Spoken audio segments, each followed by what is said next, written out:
Hey, this is Mike. Thank you so much for choosing this video. Today we're checking out a 2025 Volkswagen Taos in the SEL trim level. This vehicle is sitting on 235/45 Goodyear tires wrapped around 19-inch alloy wheels with a gloss black finish. It also has four-wheel disc brakes with ventilated rotors in the front and solid rotors in the back. The name of this color is bright moss green exterior color. Pretty interesting color. It's definitely vibrant, gets attention.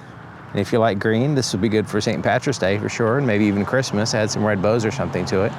But yeah, it looks pretty cool. Now you have a combination of gloss black, like a light gray or a silver, and then you have some matte black here. So the matte black's here, you got the silver, gloss black. Parking sensors are integrated into the gloss black. Now there is an LED light bar up here as well, and you can check out the night video on this vehicle if you like. It has a single projector headlight and all LEDs up here in the front. We do have a refresh for 2025, but the basic shape and of everything in the vehicle is basically the same, and you know, it's a practical size and easy to maneuver and park and get in and out. So it's one of those happy medium as far as the size go. But I think it looks good. Now it has the pillar here blacked out. It's a matte black, and then this is you got the black cladding here on the doors and around the wheel wells as well. But yeah, the wheels are a gloss black as well, and this is an upgrade, and they're fairly easy to clean. So if you have gloss black wheels, you're going to clean them often, so they made it to where it's very easy to clean these.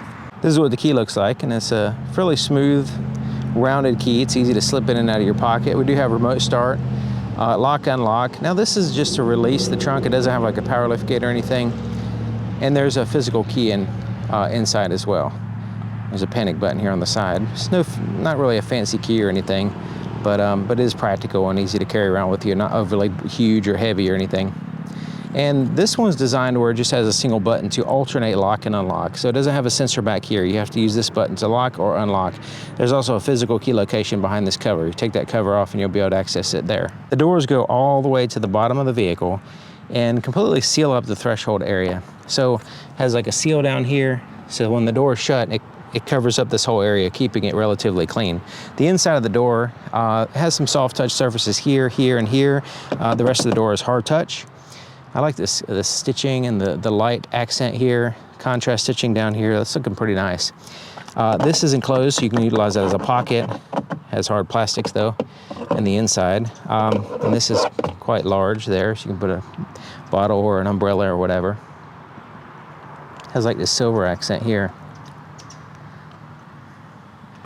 Decent door. It has a sill plate, Taos sill plate there. Has a height adjustment here for the passenger seat. It's a manually adjusted seat, but it does have the height adjustment. And then you have the simulated leather seating surfaces with the cloth here on the very edge where it meets up with the hard plastics. I like the contrast stitching. These are heated, 3-stage heated and 3-stage ventilated seats. I like the way it uses different colors here. That light kind of makes it look nice. Now these aren't the most comfortable seats in the world, but they're okay. They're not like painful or anything to me, but they're fine. There's the legroom here. There's a net pocket here as well.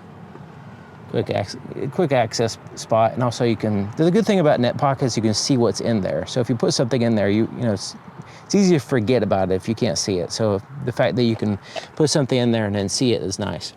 Now it's a non-locking glove compartment, hard plastics down here, and it's very big glove compartment. Smooth plastics on the inside as well. So we have that soft touch surface here, silver, black, and then a hard touch dash, non-reflective dash. This one has the panoramic sunroof, nice, and light color headliner. Like I mentioned, it's very easy to get in and out of the vehicle. So you can see the amount of space around the door. The entire door opening there is easy to get in and out. The seat height off the ground is pretty good, so you can just kind of jump in, jump out. You're not climbing in or falling in or whatever. It's just a good seat height. And same thing with the back door. Now the back door, the swing of the back door could come out a little bit more, but as it is, it's fine because there's a lot of opening. You're not going to bump your head or anything. There's lots of room here. It's just a little bit limited right here. So if the door would swing out a little bit better, more, I think it'd be better. All right, so the inside of the back door, hard touch surfaces instead of the soft touch, but you do have a soft touch armrest, and then you have the pocket there and there. But yeah, more hard touch plastics back here. All right, and you can see that it has a seal here and there at the bottom, so it keeps this threshold relatively clean. There's mat pockets on the back of both front seats. It does have the latch system for car seats, and you can see this hinges back, so you can access them without taking the cover off and losing it. So that's nice. Now it has an armrest with cup holders, soft. This is a pass-through as well. You can fold down the center there if you like. Basically, it's a bench seat, not huge bolsters or anything. Pretty straightforward there. We have climate control vents, little storage cubby for, I don't know what that would be, like a tube of chapstick or something. And then a USB-C port there. Significant hump there in the center. But the floor area here for the legroom is, the depth is nice. So you basically feel like you're sitting in a chair, you know. And I like the way they align the mats with like a lighter color so you can see the overall space. That's nice. It's good on camera anyway. The fuel door is locking. When you lock the vehicle, it'll lock as well. And it has a traditional cap and a tether, and it has this little post right here, and another place to put the post, so that way you can put the cap there while you're pumping gas. Now it says regular fuel, but it is a turbocharged engine, so you might want to consider, you don't have to, but you might want to consider for longevity, if you want to keep the vehicle for a long time, using premium fuel. Looking at the back of the vehicle, it has a gloss black shark fin antenna there, and you can see it has the roof rails as well, kind of like a chrome. Third brake light is here at the top of the glass. It does have a rear wiper. It also has an LED strip back here, and illuminated badge here in the back, not in the front, but only in the back, and check out that in the night video. All the LEDs back here as well. Now it has these little things that kind of look like fake exhausts to me. Parking sensors back here. The camera is slightly offset, and it's down here with a tag kind of tacked on. Not the best in the world, but it has one anyway. You can tell that it's just there because it's mandated. They didn't really integrate it or put it in the center or anything like that. But it has one, it's fine. And this is not a power lift gate, but it does release and easy to lift up. And sometimes it's better because it's faster. You can lift it and lower it faster. Hard touch surfaces under here. The cargo area is fairly practical. It does have the ability to put a shade back here. It has these attachments here. There's also a bag holder here on the right side. There's a single light. We'll see how that works at nighttime, see if it does anything. It has these little cubbies here on the side, so you can put some stuff here and then here. But overall, it's just basically a flat surface, and it's very slippery, so you definitely want to put a cargo mat or some kind of rubber mat back here, keep things from sliding around, so the milk jug doesn't smash into the bread and the eggs and stuff while you're driving so much. All right, under here is a full diameter spare tire, temporary spare tire, and you do have a little additional space around it. Put some stuff. There's your tools as well. And this cover is just like laying there. It's not latched or anything. It just like, you can take it out, which is nice, but I prefer these type of covers to be secure. You can fold these seats down. It's a 60-40 split. You have a pass-through here in the very center. You can fold that down in case you want to put skis or something in the middle. But you can fold down a 60-40 split, add to your cargo space while still maintaining passenger space. Now, it is not completely flat. There's a little bit of a hump there, so you want to consider that when, putting large boxes or something back here. Let's go ahead and start it up.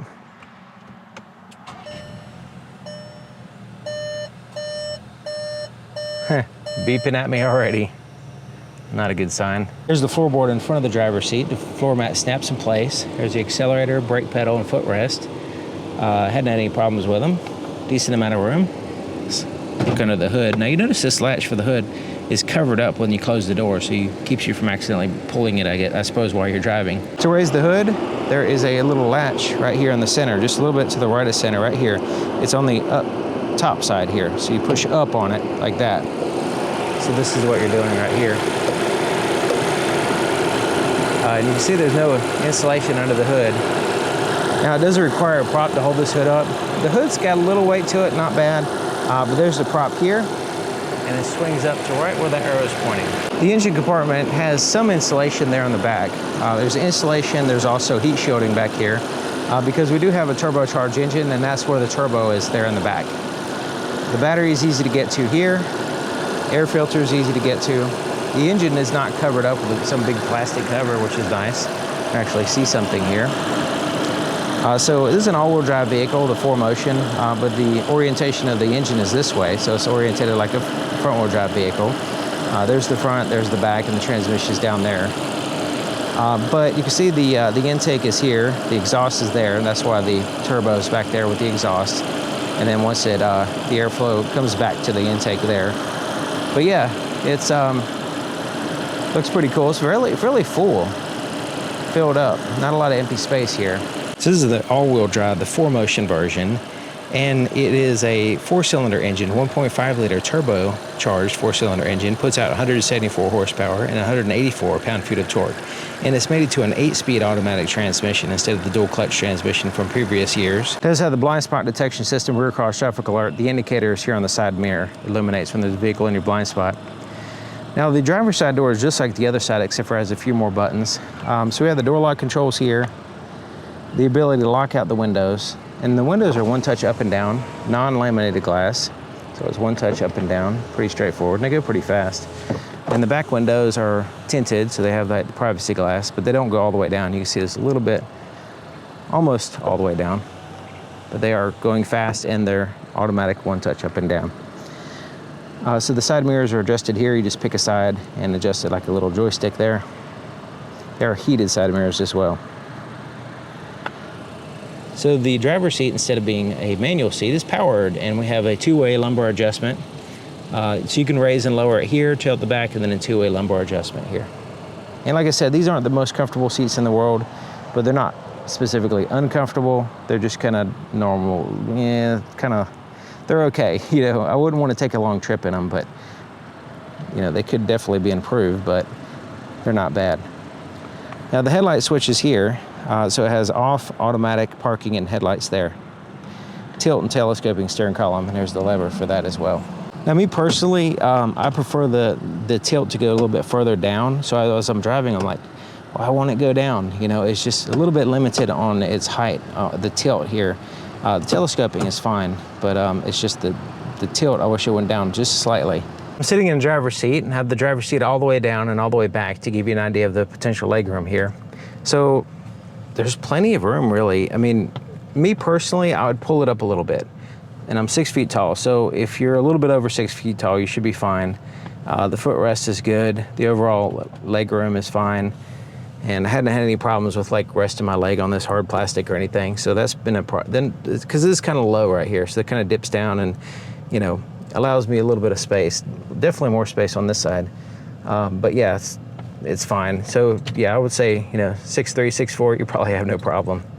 Now the steering wheel, like I mentioned, the tilt is, you know, I wish it tilted a little bit lower, but it's fine as it is. The steering wheel is not super soft. It's just like a very hard surface. So even though it does have this wrapping, it's just not soft at all. Now it is a good thickness and everything, and it's all right. But just, you know, it would be nice if it had a little soft surface to it. Like it feels like an anvil. So I don't know what it is, but and also it has like this, it's not really, it's rounded on the backside, but it's sharper on this side. So it's all right. It's not a real big issue. I just want to point that out because, you know, some steering wheels are soft and this one is just not. But yeah, it's flat on the bottom. That's kind of cool, I guess. Now the buttons are very well done for the most part because they're easy to see, they're easy to use. Now the only thing I had to get used to is on the cruise control on the left side here. When you set it, this is how you increase and lower the speed. A lot of vehicles will have the increasing lowering this way instead of this way. So once you get used to that, it's fine. You can see the volume for the radio, change to the, now if you have this set on radio, it's gonna be your presets, but you can change through tracks and stuff on your phone here. So that bottom part is set kind of like a separate there. Here on the right side, it has a heated steering wheel as well. Heated seats, ventilated seats, and heated steering wheel. Now, most of these buttons, except for the voice recognition, correspond with this full digital cluster here. We'll get to that in a second. So there is the windshield wiper controls, pretty straightforward. Turn signal, once again straightforward. Now there's a button on the end if you want to pull up these assist systems. You can quickly pull those up and toggle what you want to have on and or off or whatever. But this gauge cluster is pretty cool. It has like a few these fixed gauges here. So you have the engine coolant temperature and then the fuel gauge there. But the rest of it's a customizable screen. So we have a view button. Let me turn on, yeah. So these are backlit buttons and they look a little bit better when they're backlit even during the day. But when you have it, the headlights aren't on, you can see them, but it's just be nicer if they were backlit. So you have a view button. You also have the information here. You have up, down, okay, all that. We're going to use that in a second. But this is one of the views basically. And so you can see it has more of a traditional dial look, and you have the assist systems there in the center. The road sign assistance. Always have trouble saying that. It doesn't work all that well sometimes. It'll give you it'll tell you it's 80 miles per hour speed limit when it's really 35, that kind of stuff. But it's supposed to let you know what the last speed limit sign was that it passed anyways. But yeah, that has the digital speedometer and all that stuff. Now if we hit view right here, I'm gonna cycle through so you can see that's one of the views, more of assist systems focus, more minimalistic. The next one, it has more information there on the ends. The next one will be back to that. Now it depends on what you have up. So right now we have the assist systems in the center. So these left and right buttons here, let's go ahead and cycle through those. So you can see the navigation map pops up. Well, let me cycle through all of them here so you can see all the different options here. Let's go back to the navigation map, and we hit view. You can change it to where it looks like that, or that, or back to that. So if you want the bigger map, you can always just select that very quickly. You notice the screen is flickering because the flicker rate of my camera and that is conflicting a little bit. So it's not actually flickering to my eyes. It's just the camera making it do that. But yeah, it's very nice to be able to quickly change the view right here on the steering wheel very simply and not go on some sub menu over here or make it complicated. It's actually pretty good as far as changing the views, because sometimes you don't always want the navigation map up, right? So you can quickly put that away, but if sometimes you want to quickly pull it back out, you can do that. So nice. So this touchscreen over here, it does have a physical volume knob tuned through the stations, and then you have the soft touch buttons here on the end. You have radio, media, phone, voice, navigation, app, car, and then menu here. So we're in the menu screen here. We have a pull down as well. So we can have the lighting, the instrument lighting and stuff like that. We can adjust it on the fly here. We have notifications and then little presets right there. And you have these little tiles similar to like you'd find on your phone. There's radio. It does have satellite radio. Different sources are AM, FM, satellite radio, internet radio, my media, Bluetooth audio. It does have Apple CarPlay, Android audio as well. So once you pair your phone, you can have access to here. Voice recognition, you can, of course, say certain commands that do certain things. Here's a navigation map.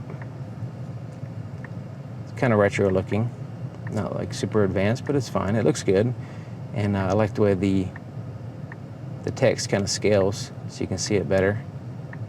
But yeah, you also have different apps here. This is for the Apple CarPlay, Android Auto. You'll have to connect it though.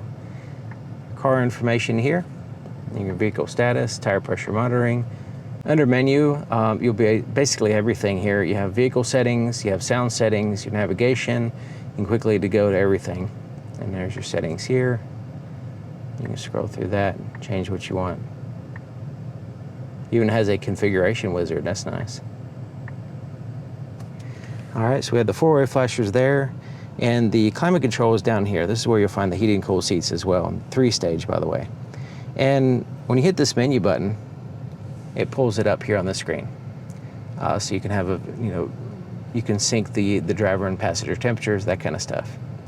Now, like say this button here, if you want to cycle through and where you want the air to blow, I like the way it shows you here on the screen, but it also has a little little arrows there. It's kind of cool as well. So yeah, and like I said, 3-stage heated and cooled seats, front and rear defrosters. There's your fan speed here, temperatures, and basically you can slide it like this, or you can tap it. Same thing with the temperatures. You can just tap it if you want. Right now I have it synced together. Now this little bump right here is nothing. I think it's just to, you know, where you can tell where your finger is. You have to recirculate the air, and then you have the menu button there. But this little bump in the center, there's not like a button or anything. Okay, so this is kind of neat. It has a place to wirelessly charge your phone, and so far it's been fine. I put my phone there and it charges. But what's interesting is you have USB-C ports, you have a 12-volt power supply, but what's kind of interesting is it has a climate control vent under here. I don't know if you can see it. There's a little vent right here, and the air conditioning blows down on your phone, because when you're charging your phone, sometimes it heats up, and so that little tiny bit of air kind of helps out with that. On a hot day, that's great. That's a good idea to have a little tiny vent just to blow on your phone while it's charging. That was pretty cool. So there's a start button there. The idle stop off is here, default is on. Parking sensors, electronic parking brake.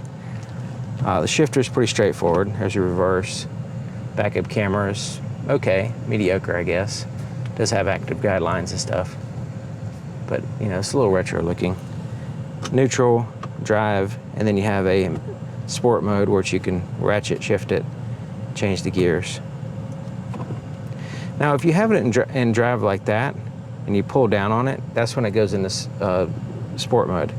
But if you want to use manual mode, you can bump it like that to the right. But down over here is sport. Now you can always pull it down again to go back in drive. So it just toggles there. So this dial has two functions. One is you turn the dial for the different terrain select. The other function is press down on this button here to change the drive mode. All right, so first of all, let's go ahead and turn the dial so we can see the different terrain. So we have snow mode, normal, off-road, auto, and then you have the off-road custom, so we can adjust that here. All right, so let's go back to normal, and then we press this button for the drive mode. So you have eco, normal, sport, and then you can custom, and you can adjust that right there as well. So yeah, drive mode and then terrain select. There's the cup holders here. Hadn't had really an issue with them. They seem to be fine. There's a little place to put a pen or something. The armrest is somewhat soft, not like a pillow or anything, more like a rubber surface. This does not latch down, but it does pretty much stay put because it's stiff, and it kind of stays wherever you leave it. It has a light interior, which is nice. Get my business cards out of the way. But yeah, it goes in there a little bit. And it has, I would probably change this felt lining. The felt is at the bottom. It doesn't want to cooperate, I'm trying to take it out. But anyways, it has a black felt lining in the bottom, and I would probably change that to a lighter color. But yeah, I like the idea of having lighter inside compartments like this, so it's less dark looking, it reflects more light out.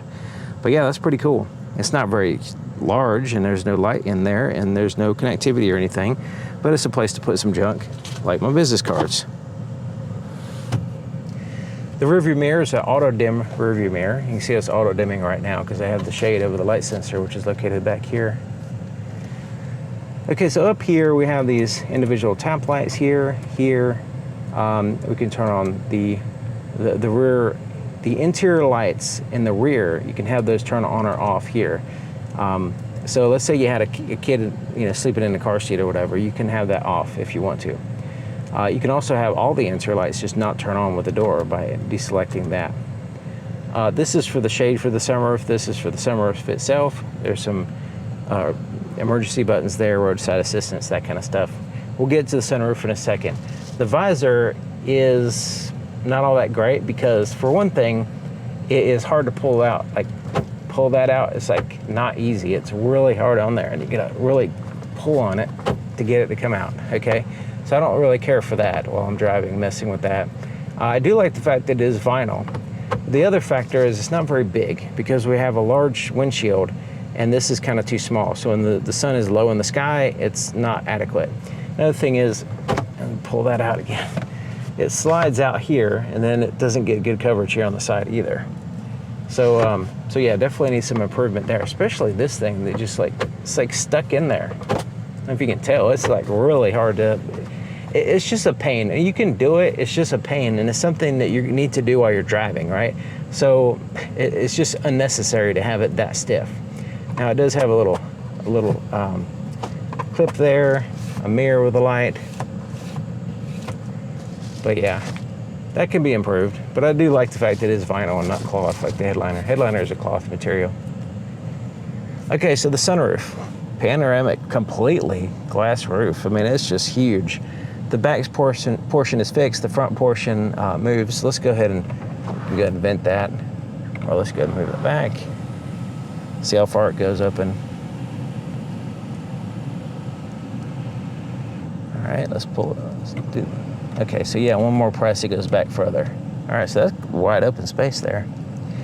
Okay, so one of the things it has is a shade that does not cover 100% of the light. There's a little bit of light, you know, probably like 80% of the light is blocked. So it's just like a cloth. So you can feel a lot of heat build up under this cloth, and there's, you know, letting that heat coming in here, you know, so something to consider. It's not as bad as, you know, there's some older Volkswagens that just has like way more light coming in. So this is most of the light, which is nice, but you know, the air conditioner struggles sometimes, and when you have this large glass roof and the heat is building up, it doesn't help, you know. Looking at the visibility here in the back, so yeah, it's not bad at all. You have that windows there, the headrest kind of lines up with the pillar back there. But yeah, I hadn't really had any issues with the visibility, changing lanes, backing up, anything like that. This is not a fast vehicle, right? But it does take a little bit of pedal discipline, and you can kind of get some satisfying accelerations. If you just floor it, it just kind of winds it out too much. But if you keep it from winding up too much, and you get that kind of a sweet spot of shifting, then it does feel okay. You know, like there's times in which I prefer more power, right? Pretty much any vehicle is like that for most part. But this one, you know, it's not intended to be like a super fast vehicle. So, you know, it does do a little bit better with a regular transmission instead of the dual clutch. And it has a little bit more horsepower. But, you know, because the dual clutch had a little bit of a lag. And so this is a little bit better as far as a regular transmission goes. Okay, so now I'm going to accelerate without flooring it. You know, basically accelerate a little bit more than normal and just kind of let off right when I want that shift to happen. Just have it. So it gives me a feel, you know, I can feel the constant acceleration instead of like the rocking like a boat, right? Because it's not blowing past its, you know, RPM range. So, you know, once you start driving, I think you'll understand what I'm talking about. Not a fast vehicle, but you can, if you have a little pedal discipline, can get a satisfying acceleration in most cases. It has a adaptive cruise control basically, but also has a lane keep assist system. And it feels really good. It actually holds the lane nicely without being too aggressive and fighting with you as you're driving. It does have grip sensors. For a vehicle this price range, I was kind of surprised. I'm glad to see that it doesn't rely solely on a torque sensor. So as you're holding the steering wheel, even lightly, it's not going to force you to jiggle the steering wheel to let you, you know, to mistake you not holding the steering wheel. Because if you're not turning it, if you're going straight or whatever, some other vehicles that rely on a torque sensor will, you know, beep at you and annoy you to grab the steering wheel when you're holding the steering wheel, you know, so you get false alerts. In this case, you actually has a grip sensor. You just barely put your hands on the steering wheel. It can tell you're holding the steering wheel. And then it will kind of help you maintain the lane, and it does it fairly good job. So I'm impressed with it, especially for a vehicle this price. It works really well. They really did a good job of making sure that it does work well. A lot of vehicles will have a whole spec sheet full of features, but half of them don't work well. So in this case, it's a feature you're paying for, and you're actually getting a properly designed one anyway.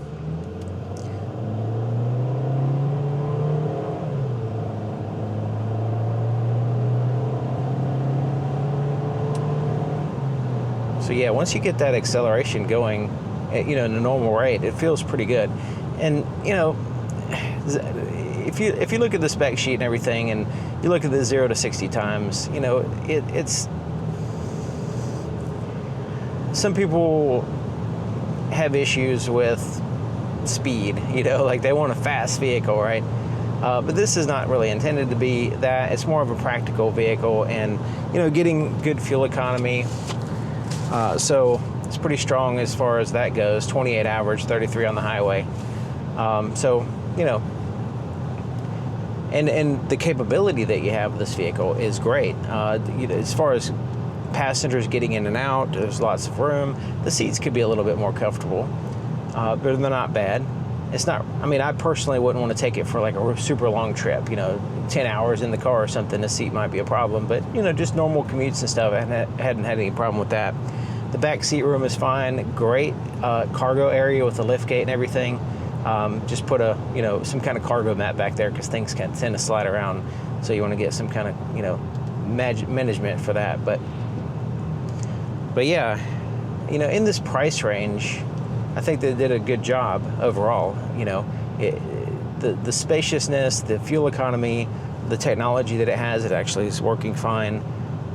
Is good. Now I'm glad that they don't have any touch-sensitive buttons on the steering wheel. It does have, some over here, and it has like this little, if you move your hand next to the screen, more stuff pops up. It's kind of a gimmick, but it's fine.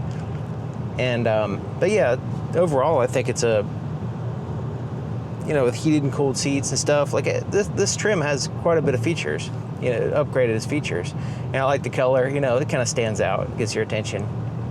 I noticed the road sign assistance, or SA system, has issues sometimes because, like right now, it's showing the speed limit is 80 miles per hour. So yeah, it's not really. Sometimes it doesn't pick up the sign properly, which is somewhat uncommon nowadays. But this one is doing that.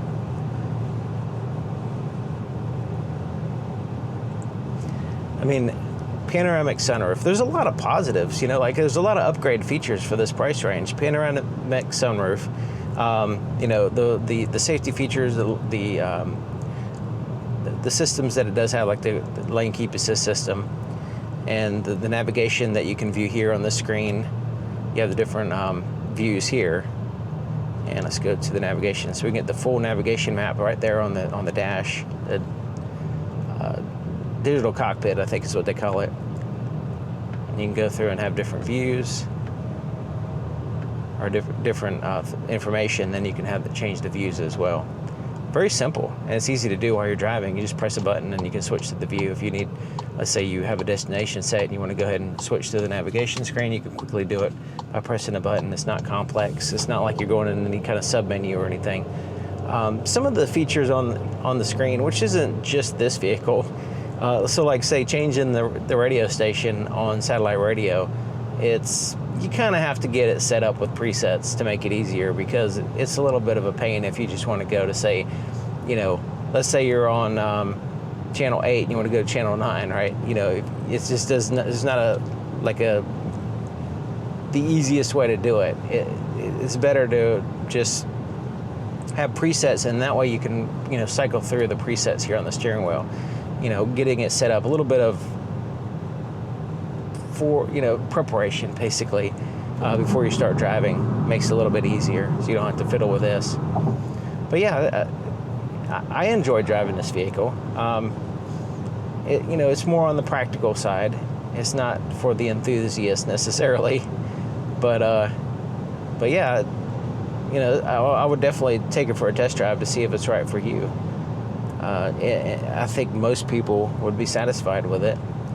If it matches your, as far as the size and everything. It's fairly quiet. I don't really hear too much road noise. There's a little bit of wind noise, a little bit of road noise. Engine, you can hear it only when it's kind of revving. But yeah, it's not a big deal. There's not some of these more economical vehicles that have a very loud, like the road will be very loud. Now I guess it depends on what road surface you're on. Right now it's a pretty smooth road, so I don't really hear any road noise. I do hear a little bit, but it's very little. I've heard some people say that some of these vehicles have some road noise, you know, so I guess it depends on the road surface. Like we're on a smooth road, so I might not be able, and where I've been driving, it hasn't really been any rough roads. So I guess if you were to be on a rough road, it might have a little bit of road noise, but that's what I heard. I haven't experienced that directly yet. One thing I have noticed that might be an issue, might just be this particular vehicle, but I noticed that the air conditioner struggles sometimes. Like on a super hot day, you know, it wasn't quite adequate, and not sure what was going on there, but it's something to consider. You know, definitely when you're taking one for a test drive, make sure that particular vehicle has cool enough air conditioner if you're in a situation where you can use air conditioner like the summertime. But yeah, it was just a little bit lacking, you know, to where I had it full blast and recirculate there and all that stuff, and I was still, you know, breaking a sweat basically because it was a really hot day. So, you know, something to consider. Now it does have cooled seats. I even had the cooled seats on too. but yeah, just, you know, one thing that was a little bit odd, it was just that one time I was facing the sun, you know, it was a hot day. So, you know, it's one of those experiences. Right now it seems to be fine, which is not as hot, and also I'm not facing the sun. But yeah, it shouldn't really be that. It should be better, basically. So I don't know if it's maybe a Freon issue. I had some new vehicles that have had, you know, some Freon leakage and stuff like that, so had to be topped off of the dealership like a brand new vehicle. So maybe it's something like that. Not sure.